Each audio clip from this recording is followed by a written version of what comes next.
Doctor గారు, ఒక రకంగా చెప్పాలంటే ఫుడ్ అనేది ఏ డిసీజ్కైనా సరే ఫస్ట్ స్టెప్ అక్కడే ఉంటుంది. మనం ఏ విధంగా అయితే తీసుకుంటున్నామో, ఇన్నర్గా అయితే తీసుకుంటామో మనం బయటకు అదే కనిపిస్తామని చెప్తూ ఉంటారు. అయితే ప్రత్యేకించి డయాబెటీస్ విషయంలో, షుగర్ విషయంలో ఎలాంటి ఫుడ్ తీసుకుంటే షుగర్ కంట్రోల్లో ఉంటుంది? జనరల్‌గా ఈ ముఖ్యంగా మధుమేహానికి, ఆహారానికి దగ్గర సంబంధం ఉంది బాగా. మనం ఈ సౌత్ ఇండియాలో ఎక్కువ రైస్ తింటాం కాబట్టి రైస్ బియ్యంలో కూడా ఈ మధ్య ఏమైందంటే బాగా మనం లేటర్ డేస్‌లో ఏం చేసాం, ఈ రైస్‌ని బాగా పాలిష్ చేయించేసి దాంట్లో ఉన్న ప్రోటీన్ లేయర్ తీసేసాం. ఈ ప్రోటీన్ లేయర్ తీసేసి కేవలం కార్బోహైడ్రేట్, కేవలం గ్లూకోజ్‌ని రోజు తింటా ఉన్నాం. ఉట్టి గ్లూకోజే. పోనీ ఆ అన్నంతో పాటు, ఆ రైస్ బౌల్‌తో పాటు ఏమన్నా గట్టిగా ప్రోటీన్ తింటున్నామా? ప్రోటీన్ లేదు దాంట్లో. అన్నం, కొంచెం కూరలు. మనకున్నటువంటి వ్యవస్థలో ఉన్నటువంటి సమస్య ఈ ఈ తెలుగు స్టేట్స్ కానివ్వండి, ఈ సౌత్ ఇండియా కానివ్వండి, అన్నం ఎక్కువ, కూరలు తక్కువ, అన్నం ఎక్కువ, పచ్చళ్ళు ఎక్కువ, ఇట్లాంటి కాన్సెప్ట్తో తింటూ ఉన్నాం. అది ఆర్థికపరమైన సమస్య కానివ్వండి, ఏదన్నా కానివ్వండి. ఒక సమతుల్యమైనటువంటి ఒక బ్యాలెన్స్డ్ డైట్ అనేది లేదు. ఈ బ్యాలెన్స్డ్ డైట్ లేకపోయేసరికి ఆహారంలో కంపల్సరీగా మనకి వాట్ వీ నీడ్, అంటే మనకి ఏమి కావాలి కనుక మనం అనుకుంటే, ఒక సగటు మనిషి చక్కగా జీవించడానికి 1 కిలోగ్రామ్కి 1 గ్రామ్ ప్రోటీన్ కావాలి. మన వెయిట్కి 1 కిలోగ్రామ్కి, ఇప్పుడు సపోజ్ మనం 90 కేజీలు ఉన్నాం అనుకోండి, 90 గ్రాముల ప్రోటీన్ తప్పకుండా శరీరానికి రోజు కావాలి. ఓకే. సో ఈ 90 గ్రాముల ప్రోటీన్ లేదు మనకి. మన వెయిట్కి ఎంత ఉన్నామో ఆ వెయిట్ చెక్ చేసుకొని అంత ప్రోటీన్ మనం తీసుకోవాలి. మనం తీసుకోము. మనం తీసుకునేది ఏంటంటే ఎక్కువ కార్బోహైడ్రేట్. బిర్యానీలో కూడా చూడండి, చిన్న పీసు, ఎక్కువ రైస్. ఆ రైస్ అవే ఎక్కువ క్వాంటిటీలో ఉండటం వల్ల ఆ సలాను అవన్నీ పడేసి అని వేసుకుంది. సో మనకి విషయం దెబ్బతింటాం. సో మనకు కావాల్సిన డయాబెటీస్లో ముఖ్య అంశం ఏంటంటే ఎక్కువ ప్రోటీను, ఎక్కువ ఫైబరు, తక్కువ కార్బోహైడ్రేట్. ఇది కాన్సెప్ట్. ఇక ఈ రకంగా చూసుకొని ఏ ఆహారంలో మనకి ఎక్కువ ప్రోటీన్ ఉంది, ఏ ఆహారంలో మనకి ఎక్కువ కార్బోహైడ్రేట్ ఉంది అని మనం గమనించుకొని దాన్ని తినాలి. ఓకే. తక్కువ కార్బోహైడ్రేట్ చేసుకోవాలి, తక్కువ షుగర్ చేసుకోవాలి, ఎక్కువ ప్రోటీన్ ఉండాలి, ఎక్కువ ఫైబర్ ఉండాలి. సో ఈ రేషియో కనుక మెయింటైన్ చేయగలిగితే మన ఆహారం అద్భుతంగా ఉంటుంది. మనకి డయాబెటీస్ ఉన్న వాళ్ళకేమో కంట్రోల్, లేని వాళ్ళకేమో రాకుండా. కుటుంబంలో ఆల్రెడీ ఫ్యామిలీలో జన్యుపరంగా ఉంది, మా ఇంట్లో మా నాన్నగారికి డయాబెటీస్ ఉందండి, మా ఇంట్లో మా అమ్మగారికి డయాబెటీస్ ఉందంటే అప్పుడప్పుడు 35 సంవత్సరాల నుంచి 40 సంవత్సరాల నుంచి రెగ్యులర్గా నేను చెప్పినట్టుగా ఆర్బిఎస్ కానివ్వండి, లేదు హెచ్బిఏవన్సీ కానివ్వండి, గ్లైకేటెడ్ హిమోగ్లోబిన్ నిర్ధారణ పరీక్ష షుగర్కి ప్రతి 3 నెలలకు ఒకసారి హెచ్బిఏవన్సీ పరీక్ష చేయించుకోవాలి.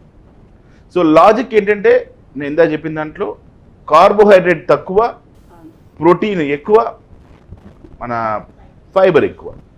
ఈ ఈక్వేషన్ కనుక గుర్తుపెట్టుకుంటే మీరు గూగుల్లో ఇక ప్రోటీన్కి సంబంధించినటువంటి ఆహారం అంటే వెజిటేరియన్స్ కావాల్సిన వెజిటేరియన్ ప్రోటీను, నాన్ వెజిటేరియన్స్ కావాల్సిన నాన్ వెజిటేరియన్ ప్రోటీన్, ఇంకా తక్కువ కార్బోహైడ్రేట్ దేంట్లో ఉందో మనం చూసుకోవాలి. సార్, మనకి కార్బోహైడ్రేట్స్ అనగానే ఎక్కువగా గుర్తొచ్చేవి రైస్, ఇలాంటి వైట్ ఎలిమెంట్స్ ఏవైతే ఉన్నాయో అవన్నీ అని చెప్తూ ఉంటారు. వైట్ కార్బోహైడ్రేట్, వైట్ షుగర్ కూడా వైటే, కార్బోహైడ్రేట్, రవ్వ, ఇవన్నీ కూడా వైటే. అవన్నీ వైట్స్ అవాయిడ్ చేస్తే చాలా మంచిది అంటుంటారు. ఈవెన్ మైదా పౌడర్, అవును, ఇవన్నీ కూడా కార్బోహైడ్రేట్. ఈ నేనైతే ప్రధానంగా చెప్తున్నా గ్లూకోజ్, ఇవి ఎక్కువ ఉంటాయి. అయితే మరి ఇలాంటి వాటిలో మనం అవాయిడ్ చేసి కొంచెం తీసుకోదగినవి ఏవి కార్బోహైడ్రేట్స్ లో?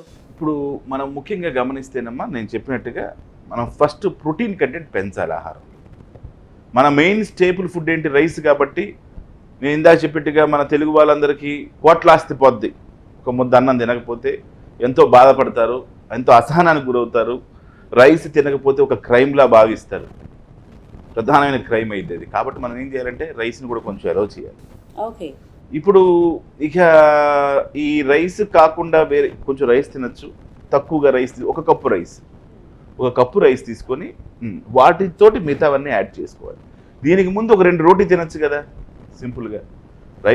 మనకు రైస్ తినకపోతే బాధ, కాబట్టి ఒక కప్పు రైస్ పెట్టుకొని ఒక 2 రొట్టెలు, అది మీరు రకరకాల ధాన్యాలతో, చిరుధాన్యాలు వచ్చినాయి ఇప్పుడు. అవును, ఇదివరకు తిన్నవి ఇవన్నీ, ఈరోజు కొత్త కాదండి మనకి ఏది కూడా. మనం ప్రాచీనమైనటువంటి సాంప్రదాయాలు. ఇదివరకు ఏం తిన్నారండి అందరూ? అడవుల్లో అన్ని రకాల మాంసాలు తిన్నారు. ఇది అదేనేం లేదు, ఏ మాంసం దొరికితే ఆ మాంసం తిన్నారు మన పూర్వీకులు. అన్నీ పెంచుకున్నారు, తిన్నారు. అది నాటుకోళ్ళు కానివ్వండి, చికెన్ కానివ్వండి, ఏది దొరికితే అది చక్కగా వండుకొని తిన్నారు.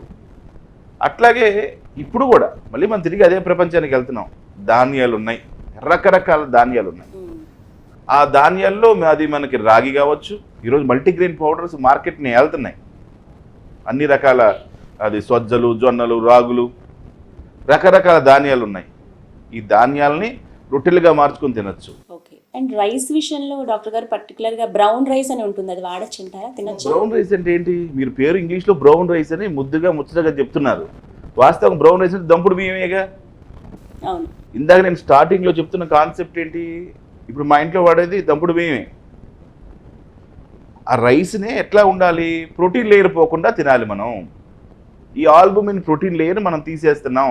ఇది తీసుకెళ్ళి గేదెలకి ఇక ఏదైతే ఉందో ఒక పౌడర్లా తయారు చేసి మనం ఉత్త గ్లూకోజ్ మనం తీసుకొని తౌడు కింద తయారు చేసి యానిమల్స్కి పారేస్తున్నారు. అంటే మనం అంతా పాలిష్డ్ రైస్ తింటున్నాం.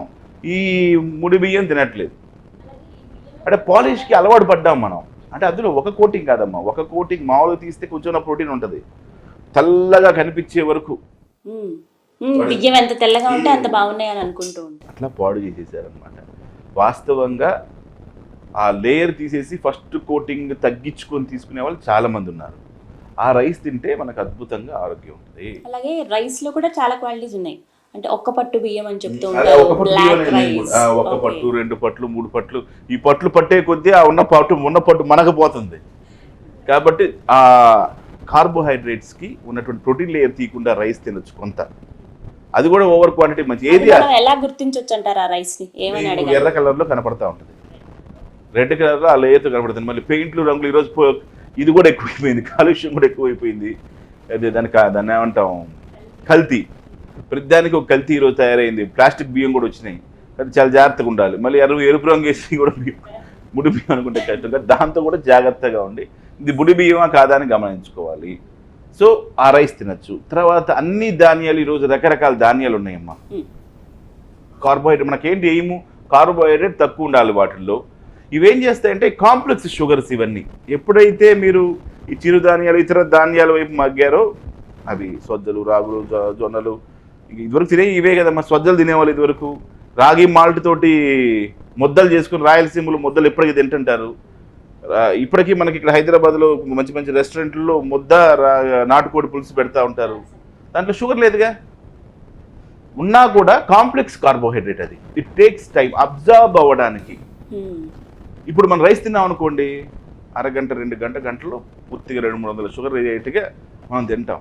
అదే ఈ కార్బోహైడ్రేట్ తింటే అరుగుదల నెమ్మదైంది. కాంప్లెక్స్ కార్బోహైడ్రేట్ డైజెస్ట్ అవ్వాలి కదా. స్లోగా షుగర్ లెవెల్స్ పెరుగుతాయి. స్లోగా షుగర్ లెవెల్స్ పెరగడం వల్ల మనకి శరీరంలో ఎప్పుడు 120 లోపల ఉండాలి షుగర్. పగలైతే 120 లోపల. మార్నింగ్ ఫాస్టింగ్లో రాత్రి నుంచి పగలు చూసుకుంటే 120, 100, 110 లోపల ఉంటే మంచిది. అదే డే టైం మొత్తం పొద్దున్న సాయంత్రం దాకా తీసుకుంటే 160 లోపల. ర్యాండమ్ బ్లడ్ షుగర్ అంటాం దాన్ని. 160 లోపల మెయింటైన్ చేయాలి. ఇది మనకు నిర్ధారించినటువంటి నియమాలు మెడికల్గా. 160 లోపల ఉండాలి. అదే మీరు రైస్ తినారనుకోండి, ధన్మని పెరిగిపోతుంది 200, 250. ఇలాంటివి నేను చెప్పిన రాగి సంగటి, జొన్న సంగటి, గట్కా అంటారు కొన్ని చోట్ల, గట్కా. తర్వాత ఈ రాగి మాల్ట్ తాగొచ్చుగా. ఇదివరకు చక్కగా అంబలి తెలంగాణలో, రేపు కూడా ఎండాకాలం వచ్చిందంటే మంచి అన్ని చోట్ల అంబలి తాగుతుంటారు. అంబలి తాగొచ్చు. కొన్ని చోట్ల ఈ రాగి మాల్ట్ని పాలు కలుపుకొని తాగుతుంటారు. దీనివల్ల ఐరన్ వస్తుంది, కార్బోహైడ్రేట్ కంటెంట్ తక్కువ ఉంటుంది. తప్పకుండా తీసుకో. కొంతమంది రాత్రిపూట నానబెట్టి కూడా రాగుల్ని మార్నింగ్ అవి పేస్ట్ చేసి తాగుతూ ఉంటారు. అనేక రకాల ధాన్యాలు ఉన్నాయమ్మా. మీ దగ్గర గూగుల్ కూడా ఉంది ఈరోజు. ఈ ధాన్యాల్లో మంచి ధాన్యాలు సెలెక్ట్ చేసుకొని, మీకు మళ్ళీ కొంతమందికి కొన్ని ధాన్యాలు పడకపోవచ్చు. అంటే మన అపటైట్కి కొంతమందికి పడకపోవచ్చు, అలర్జిక్ కావచ్చు కొన్ని. వాటిని మీకు తిరగానే పడలేదు అనుకోండి, అది మానేసి ఇంకో ధాన్యం వెతుక్కోవాలి. మరి ప్రోటీన్ కావాలి. ప్రోటీన్ అంటే మేజర్ పార్ట్ ప్రోటీన్ తినాలి. అంటే ఏముందమ్మా, చికెన్, మటన్, ఫిష్ అన్నిట్లో ఉంది. నాన్ వెజిటేరియన్స్ ఎంజాయ్గా ఏం కావాలంటే ఇవన్నీ తినచ్చు. రోజుకి ఇందా చెప్పినట్టుగా ఎన్ని గ్రాములు కావాలో మీ వెయిట్ని బట్టి ప్లాన్ చేసుకోవచ్చు. ఎగ్స్ కూడా తినచ్చు. ప్రభుత్వం ఎవరెవరో ఎగ్గులు తినని చెప్పడం కాదమ్మా, కోడిగుడ్డు ఎవరో చెప్పడం కాదు. ప్రభుత్వమే నేషనల్ ప్రోగ్రాంలో ప్రతి ఒక్కరు గుడ్డు తినాలని అరిచి గొంతు చించుకొని చెప్తుంది. అండ్ అలాగే గుడ్డు విషయంలో కొన్ని అపోహలు ఉన్నాయి డాక్టర్ గారు. ఏంటంటే ఎగ్ వైట్ పార్టే ఎక్కువ తినాలి, యోక్ ఏదైతే ఉందో ఎల్లో పార్ట్ అందులో ఫ్యాట్ కంటెంట్ ఎక్కువ ఉంటుంది కాబట్టి అది అవాయిడ్ చేయాలని చెప్తూ ఉంటారు. పర్ డే ఎన్ని ఎగ్స్ తీసుకుంటే బెస్ట్ అంటారు? ఎవరైనా సరే ఒక 2 గుడ్లు స్ట్రైట్గా తినచ్చమ్మా. మీకున్నటువంటి ఫుల్ ఎగ్ తినేయచ్చు. ఎగ్ తినచ్చు, కనీసం 2 గుడ్లు తినచ్చు, ఏం కాదు. ఎగ్స్ తినచ్చు. మనం తీసుకునే 6-7 ఎగ్లలాగా ఇప్పుడు జిమ్ములు చేసేవాళ్ళు ఉంటారు, ఎక్సర్సైజ్ చేసే ఉంటారు.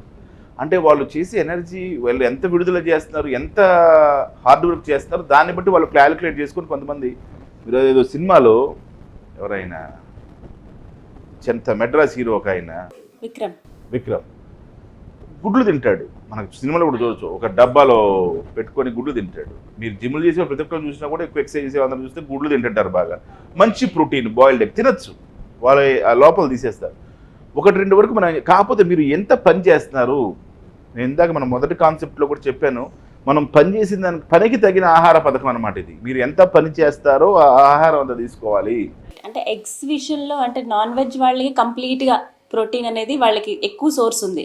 మరి వెజిటేరియన్ వాళ్ళకి ప్రోటీన్ ఎక్కడి నుంచి వస్తుంది? వెజిటేరియన్స్ కూడా బోల్డ్ అద్భుతమైన ప్రోటీన్ ఉందమ్మా. చోలే అని ఉంటాయి, ధాన్యాలు బోల్డ్ ఉంటాయి, శనగలు, తర్వాత పప్పులు, రకరకాల పప్పులు అవైలబిలిటీ ఉంటాయి. ఇవన్నీ ప్రోటీన్సేగా.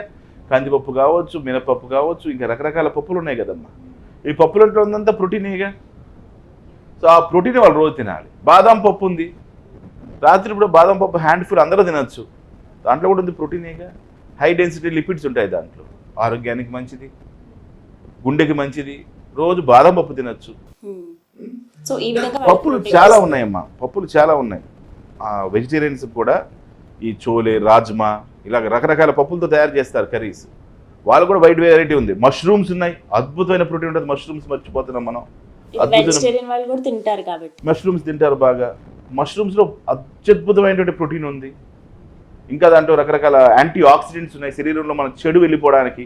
డాక్టర్ గారు సోయా తినొచ్చా? సోయా కూడా తినొచ్చమ్మా. అంటే కొంతమందికి సోయా పడకపోవచ్చు. నేను ఇందాక చెప్పినట్టు ఏదైతే ధాన్యాలు మీకు ఎలర్జిక్ ఉంటారో ఇది హైలైట్ చేయండి. ఏదైతే ధాన్యాలు ఎలర్జిక్గా ఉంటారో ఆ ఎలర్జిక్గా ఉన్నటువంటి పదార్థాలు ఒకసారి మీకు చూస్తే అర్థమైపోద్ది. రెండోసారి వాళ్ళకి మోషన్స్ రావడం, శరీరం మీద ఎలర్జీ రావడము, కడుపులో ఉండకపోవడము, ఇలాగ రకరకాల సమస్యలు కనపడుతుంది. అండ్ నెక్స్ట్ అందరికీ ఉండే కామన్ డౌట్, ప్రోటీన్ అనగానే పన్నీర్ ఎక్కువగా తింటూ ఉంటారు. అది ఇంట్లో తయారు చేసుకోవచ్చు, బయట తీసుకుని. పన్నీర్ అనేది మీరు అన్నట్టుగా ఎంత వెయిట్ అయితే మనం ఉన్నామో దానికి క్యాలిక్యులేట్ చేసుకుని తీసుకోవాలా, ఎంత తీసుకోవాలి? ప్రోటీన్ అంటే ప్రోటీన్ కిందకు వచ్చే ప్రతి దాన్ని కూడా పన్నీర్ కూడా తీసుకోవచ్చు. ఓకే. అండ్ అందులో మనకి సోయా పన్నీర్ అని దొరుకుతుంది, ఇది కూడా బెస్ట్ ఆప్షన్ అంటారా? కొన్నిసార్లు మిక్స్ చేసి కర్రీస్ వండుతూ ఉంటారు కదా డాక్టర్ గారు, అలాంటప్పుడు దాన్ని ఎలా వెయిట్ మనం చూసుకోవాలి? అంటే ఇప్పుడు అవి వెజిటేరియన్స్ అమ్మా, అవి మళ్ళీ వెజ్జీస్ కదా, ప్రోటీన్ కాదు, ఫైబర్ కంటెంట్. మీరు ఏం వేస్తారు దాంట్లో? ఈ పన్నీర్ చేసేటప్పుడు మన చిక్కుడుకాయలు, టొమాటో ఫైటోకైన్స్, లైకోపీను, అవి యాంటీ ఆక్సిడెంట్స్. అవన్నీ అవి వెజిటబుల్స్, అవి మీకు యాంటీ ఆక్సిడెంట్స్, కొన్ని వైటమిన్స్ వస్తాయి దాంట్లో నుంచి. కాబట్టి పెద్దగా ప్రోటీన్ కాదు, అది ఫైబర్ కంటెంట్. అది it is a fibre content. ఇందాక మనం ఏమనుకున్నాం? తక్కువ కార్బోహైడ్రేట్, ఎక్కువ ప్రోటీను, ఎక్కువ ఫైబర్. ఈ ఫైబర్ కంటెంట్ ఇవన్నీ పెంచుకోవాలా. ఇప్పుడు దాన్ని చేయటం వల్ల ఫైబర్ని యాడ్ చేసినారు మీరు, అంతే, బట్ నాట్ ప్రోటీన్. అంతే కదా. ఓకే. అండ్ లీఫీ వెజిటబుల్స్, ఫైనల్గా చెప్పండి, లీఫీ వెజిటబుల్స్ ఏవి తీసుకుంటే మంచిదంటారు? అన్నీ తీసుకుంటేనమ్మా. నేను ఎప్పుడు కూడా బ్యాలెన్స్డ్ డైట్ మెయింటైన్ చేయమని చెప్తా. సమతుల్యమైనటువంటి ఆహారం. నేను చెప్పినటువంటి ట్రయాంగిల్ పాలసీలో high protein, high fibre and లో కార్బోహైడ్రేట్, ఈ ట్రయాంగిల్లో ఈ మూడింటిని వాడుకొని నేను చెప్పిన పాలసీ ఫాలో అవటమే. ఓకే. అంటే ఒక కప్పు రైస్ తీసుకుంటే దానికి తగ్గట్టుగా ఎక్కువ ప్రోటీన్, డబల్ అనుకోవాలి, డబల్ క్వాంటిటీలో ప్రోటీన్ తీసుకోవాలి, దానికి తగ్గట్టుగా ఫైబర్. మేబీ సలాడ్స్ లో వాటిలో కూడా ఫైబర్ ఉంటుంది కాబట్టి కంప్లీట్ గా మన లీఫీ వెజిటబుల్స్ కూడా యాడ్ చేసుకోవాలి. తర్వాత కీర దోసకాయ, తర్వాత ఆనియన్స్, ఎట్లాగో మనం తింటుంటాం, కీర దోసకాయ, ఆనియన్స్, క్యారెట్లు. మీరే ఫుల్గా 1 కేజీ క్యారెట్లు తినలేరుగా, 1-2 క్యారెట్లు తింటే ఆరోగ్యానికి మంచి. కొంతమంది ఇది డౌట్ కూడా చెప్పారు, రైజ్ చేస్తారు, మేము క్యారెట్లు తినొచ్చా డాక్టర్ గారు, బీట్రూట్ తినొచ్చా, దాంట్లో మీరు తినేది అంతా ఒక క్యారెట్కి షుగర్ పెరిగిపోద్దా? పెరగదు.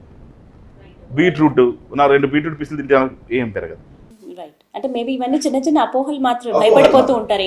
సమతుల్యమైనటువంటి బ్యాలెన్స్ డైట్ లేదమ్మా. అపోహల మధ్యలో జీవిస్తూ సమతుల్యమైన బ్యాలెన్స్ డైట్ లేదు. ఇదే పెద్ద ప్రధానమైన సమస్య నాకు. ఎస్ మీరు అన్నట్టుగా అంటే లో కార్బోహైడ్రేట్స్ తీసుకుని ఎక్కువగా ఫ్యాట్ అండ్ ప్రోటీన్ తీసుకుంటే కనుక డైట్ అనేది చాలా బ్యాలెన్స్డ్గా ఉంటుంది, హెల్త్ కూడా హ్యాపీగా మెయింటైన్ చేయొచ్చు. ముఖ్యంగా డయాబెటిక్ వాళ్ళకి ఇది చాలా యూస్ఫుల్ అంటారు. చాలా క్లియర్గా ఎక్స్ప్లెయిన్ చేశారు డాక్టర్ గారు. థ్యాంక్ యూ సో మచ్ అండి. నమస్కారం. చూసారు కదా, ఇది వాళ్ళ వీడియో. ఈ వీడియో మీకు నచ్చినట్లయితే లైక్ చేయండి, షేర్ చేయండి, కామెంట్ చేయండి, మా ఛానల్ను సబ్స్క్రైబ్ చేయండి.